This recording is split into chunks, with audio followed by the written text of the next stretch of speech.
Good morning, Wootton. I'm Eli. And I'm Hank.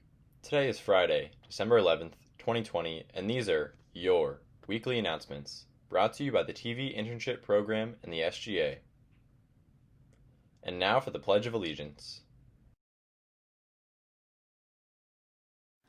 I pledge allegiance to the flag of the United States of America and to the republic for which it stands, one nation, under God, indivisible, with liberty and justice for all.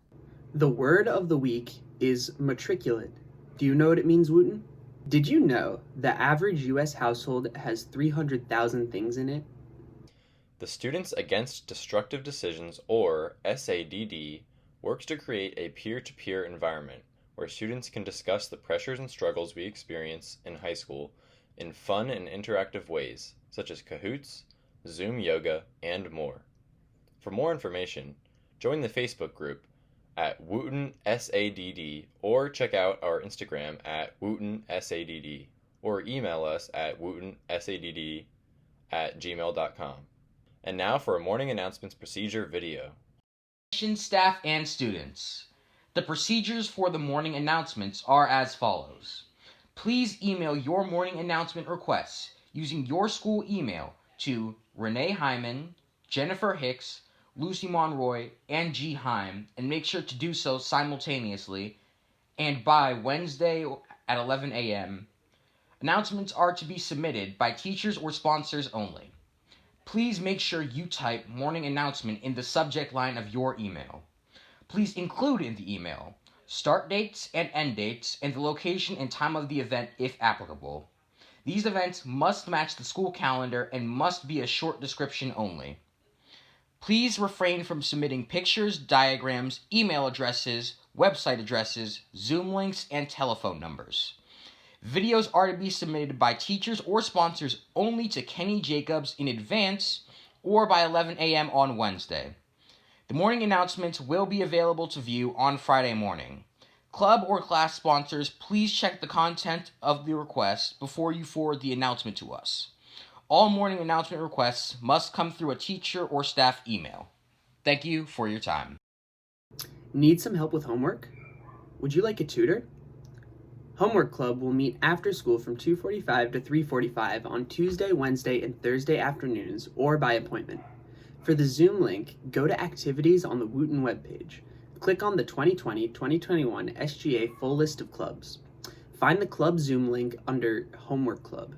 Please contact Mr. Steinbach to arrange for a specific tutor or if you have any questions. Bill of Rights Day is celebrated on December 15th. Bill of Rights Day is the national celebration of the Bill of Rights, the first 10 amendments to the Constitution, which spell out our rights as Americans. Bill of Rights Day marks the anniversary of the signing of this document in 1791. The document guarantees civil rights and liberties such as freedom of speech, press, and religion. It sets rules for due process of law and reserves all powers not delegated to the federal government to the people or the states. The original joint resolution proposing the Bill of Rights is on permanent display at the National Archives in Washington, D.C. SGA Winterfest is coming. Details are on SGA's Instagram and on the Wootton website.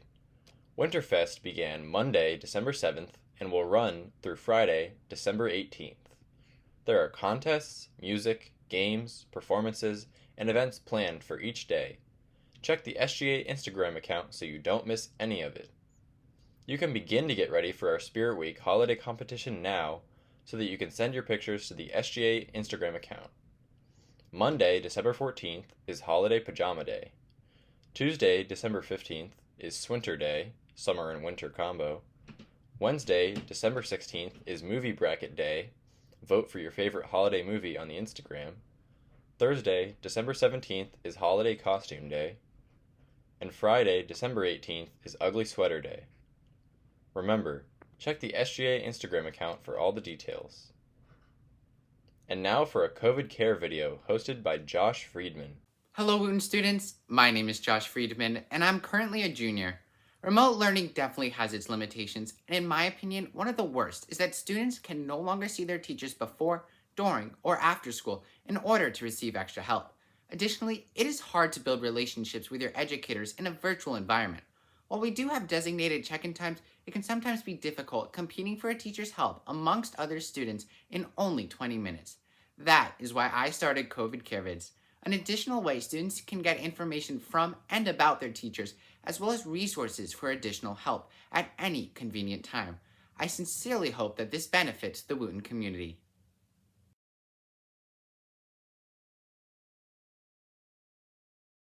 Hello, Wootton students. My name is Josh Friedman, and on today's COVID Care Vid, I'm going to be interviewing Ms. Hansen, both head of the Arts and Humanities program and one of our AP seminar and AP research teachers. Ms. Hansen, how are you doing today? I'm well, thank you. How are you?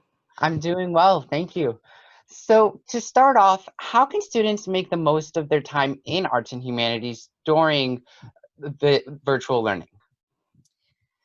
I think one of the best ways that students can kind of take advantage of, being in a program like this is making sure that, especially in their section classes, for example, if they're taking, Mrs. Stepling, either her A-Push class or Honors U.S. History class, or, Miss Cresham's AP class, really making the most of being in that class with the other students.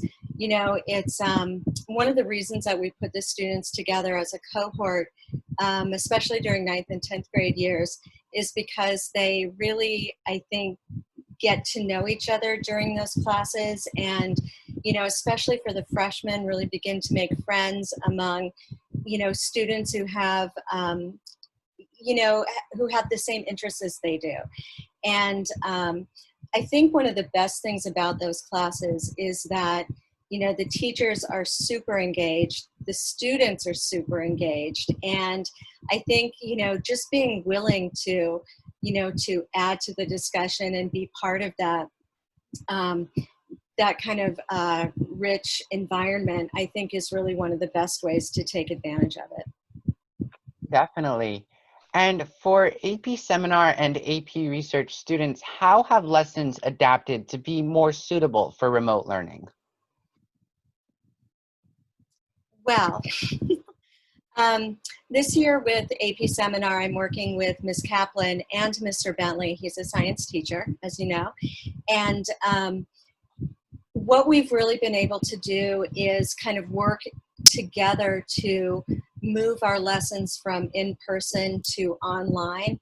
And because there's 3 of us now, it's, we get to kind of share the workload. Let me give you an example of how we've changed things.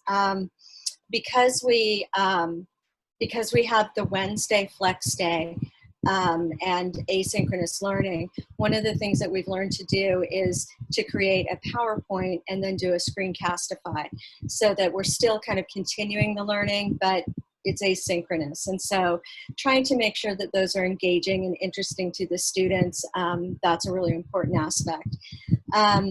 In terms of, some of the other activities, I'll just give you an example from today. In AP Seminar, in the past, in fact, you might remember this, Josh, we took a field trip to the bridge, the bridge over the Commons, and, we had the kids do a line of reasoning activity, and so they were physically engaged in, holding papers and trying to talk to each other and figuring out where they were supposed to stand.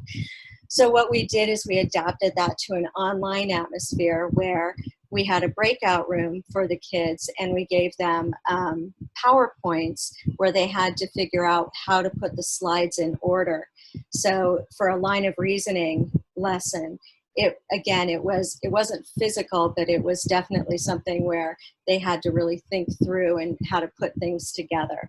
And then as a follow-up, we had them put their materials in our discussion group, and then they had to look at how other groups put their PowerPoints together and comment on the differences and why people were doing what they were doing. So I will say we're spending a lot of time planning because I'm the only AP research teacher right now.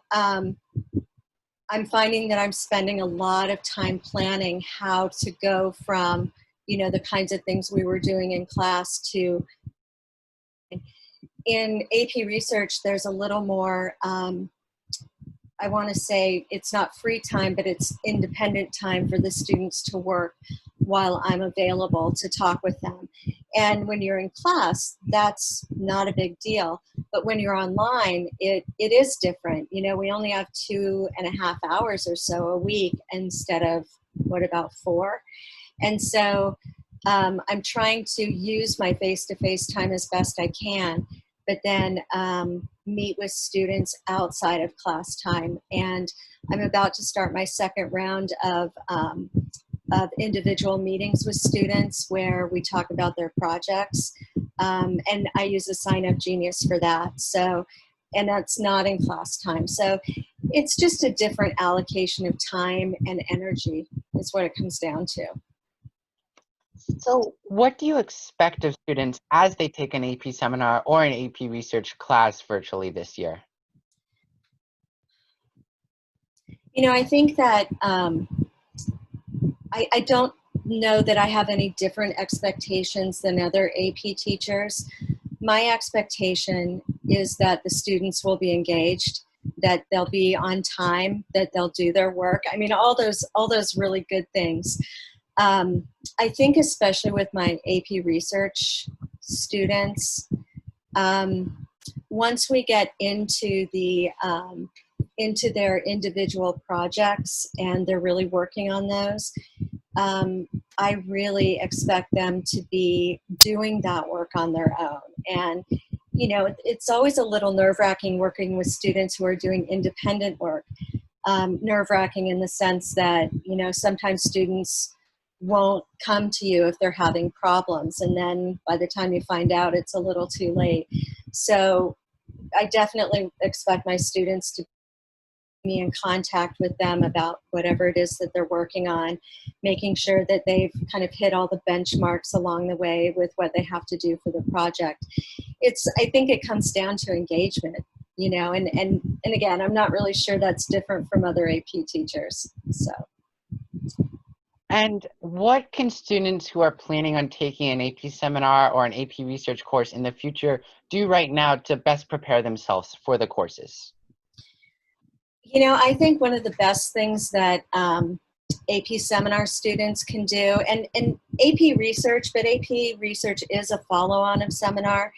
To me, one of the best entrances into this program is to start listening to the news, start paying attention to what's going on politically, what's going on environmentally, what are the current issues that we're facing in the world? Because at the end of the day, in seminar, that's what you do. That's actually one of the great parts of the class is that kind of once we get through the skill learning, kids get to choose their topics by and large.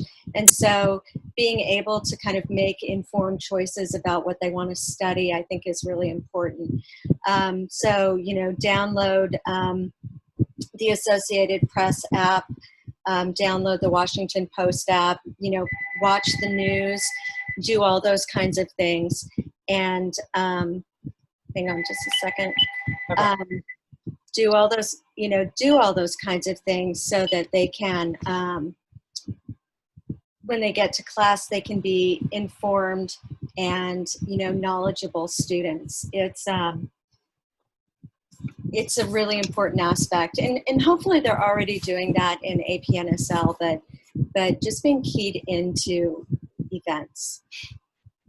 Great. And you mentioned that you're going to have individual meetings with students who might need them, but what are some other additional resources students can really take advantage of if they cannot attend office hours or feel like they need more time than office hours? Do you mean in terms of meeting with the teacher? Yes, in terms of like getting help, extra help, or just meeting with the teacher. Yeah.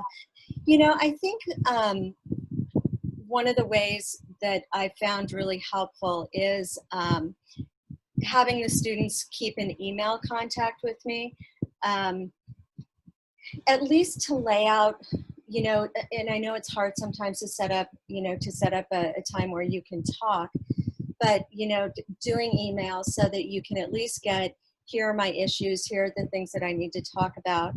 And, we're not supposed to meet with students one-on-one outside of class time if the parents don't know. Uh, so that's something, that you have to plan, but doing that, making sure that parents know that you want to meet with the teacher outside of class time, and then, doing that. And it does take some effort on the part of both the teacher and the student. But I always find that I'm intensely motivated. When a student wants to meet with you, that's important. So you have to figure out a way to do it. So I think that having Zoom is really helpful. Having Remind, as an app is really helpful. So, and not being shy about it. Making sure that you reach out. And, if I could say anything to any of the students, it would probably be, don't hide from your problems. Face what your issues are, in a class, and contact the teacher, because hiding doesn't get you anywhere. It's one of the worst things you can do. So make sure that you are trying to advocate on behalf of yourself and reach out for help. I definitely agree. And last but not least, do you have any advice for students during these unprecedented times? Okay, I'm going to put on my Mama Hansen hat. I think one of the things that I have noticed about, I guess, being in quarantine for the last few months, 6 months, but who's counting? I think one of the things that's really important is reaching out and making sure that you stay in contact with the people you care about. Making sure that you're, when you're in a house, of course you're doing that, but, reaching out to friends, reaching out to extended family members, making sure that people feel cared for. It's one of the things that I've, again, noticed during this time is that, you get into your home, you're online, you're doing work, you tend to be so isolated. And I think that that's, especially for teenagers, but, I've noticed it, being isolated like that is not a healthy way to be. So trying to make sure that you reach out and, take care of other people as well as taking care of yourself. And I think another way to really help with that is to find something that you're really passionate about in doing that. One of the things that I've discovered during the quarantine is that I really, really like yoga. I never had done it before, and all of a sudden I'm doing it every day or every other day. And it takes my mind off of, all the different things that are going on, and, gives me that space to kind of rejuvenate.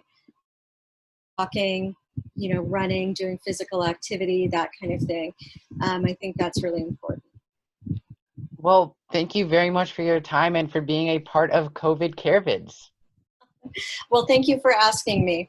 My pleasure. All right.